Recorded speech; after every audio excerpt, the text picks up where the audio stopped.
Hey everyone, RogueGold here, and today I want to talk about some of the tech that is going to be going into The Division 3. As you might have heard or seen recently, this past week, Massive Entertainment, makers of The Division, released their first game since The Division 2 back in 2019, that of course being Avatar: Frontiers of Pandora. Now I did a first impressions video on the game. If you're curious to check that out, I will link it up in the top corner. In that video, ironically, my main criticism for the game was its performance on Xbox Series X. However, like I said in there, I recognize that a multitude of factors go into a game's performance. Graphics quality and resolution scale are not the only considerations. You also have to think about how much AI processing is going on around you, other visual effects like lighting, and a million other things that I don't even know about. So despite me being somewhat whelmed in the areas in which Massive chose to sacrifice quality in order to make the game functional on Series X, that does not detract from the absolutely insane levels of detail, quality, and just sheer volume of things Avatar has in its world. And if you haven't checked the game out, or you don't plan to, or honestly even if you have the game but you're maybe running it on a lower end machine or a console, I cannot recommend enough that you go here on YouTube and check out Digital Foundry's review and benchmark presentation of Avatar's graphics. It is literally mind-boggling. I will leave a link down in the description. Like I said, please check it out and set their video to 4K. What I'm showing here on screen is downscaled to 1080p and compressed through YouTube. When you see it at 4K and when you see what Avatar is doing at its best, it is unbelievable.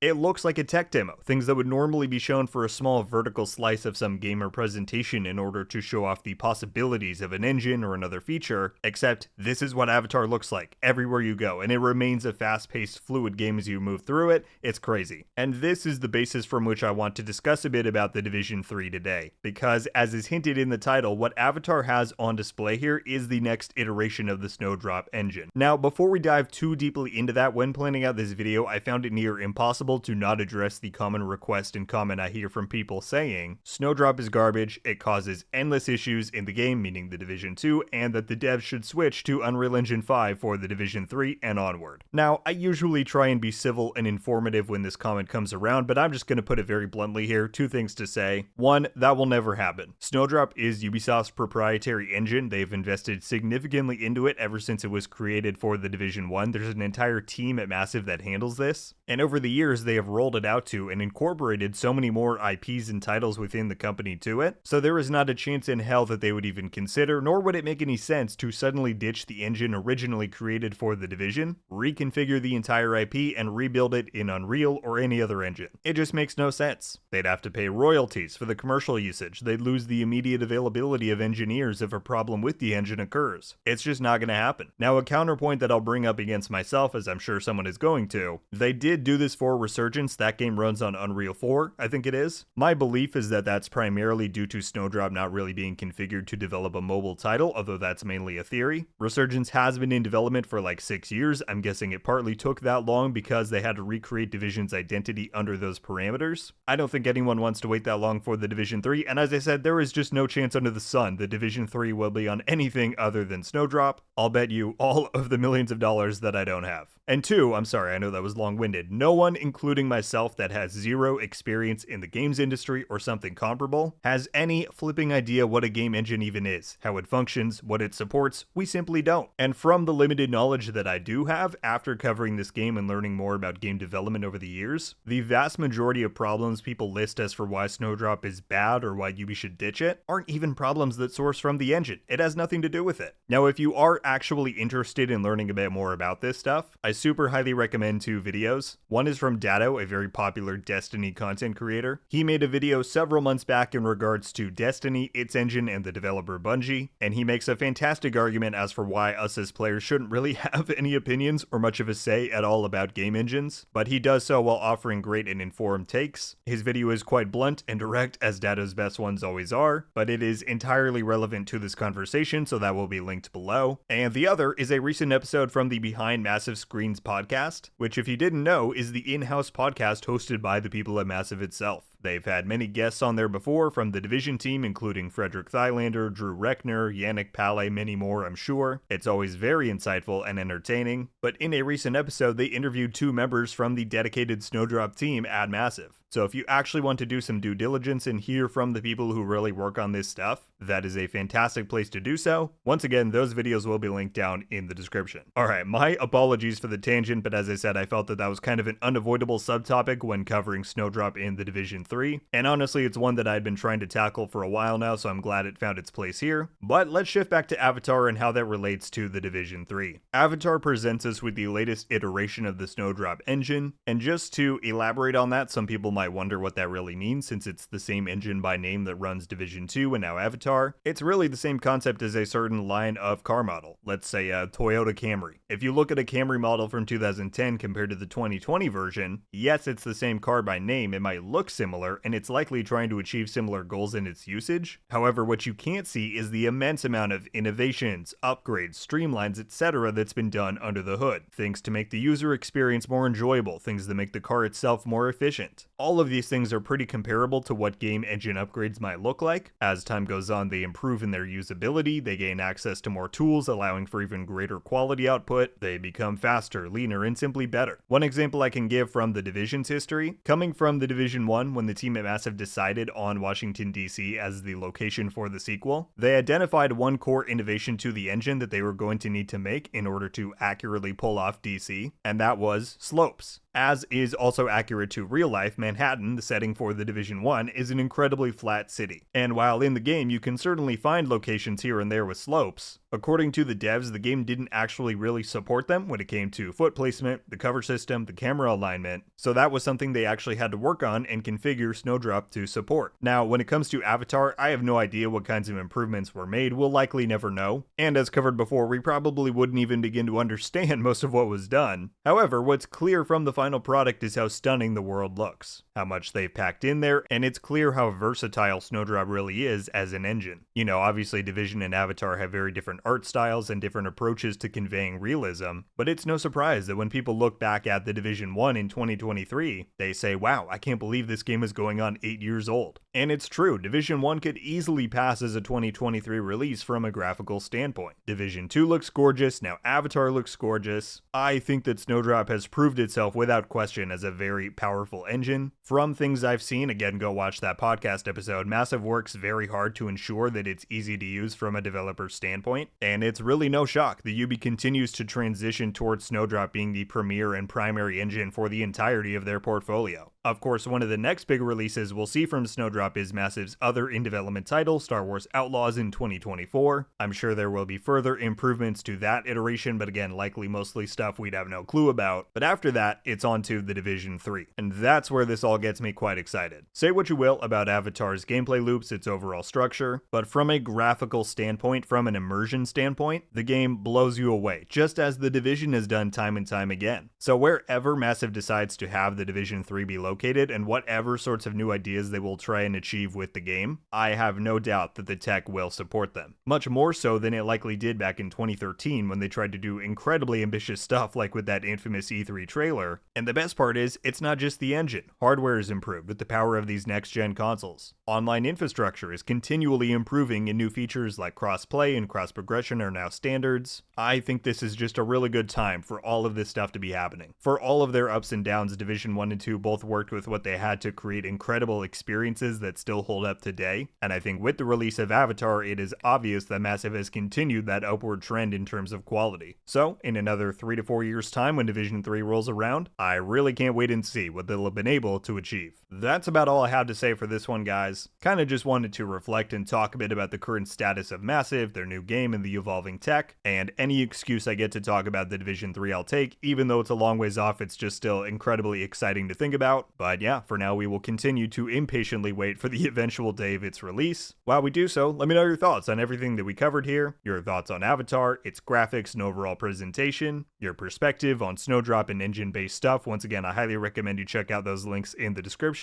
And the Division 3. What are your hopes for it, specifically relating to the tech side of things? Whatever you're thinking, would love to hear it all down below. If you haven't already, be sure to hit that like, subscribe, bell, all the good things. I would appreciate it. And that is going to do it for me today, everybody. Thank you all so much for watching. I'll see you in the next one. RogueGold. Out.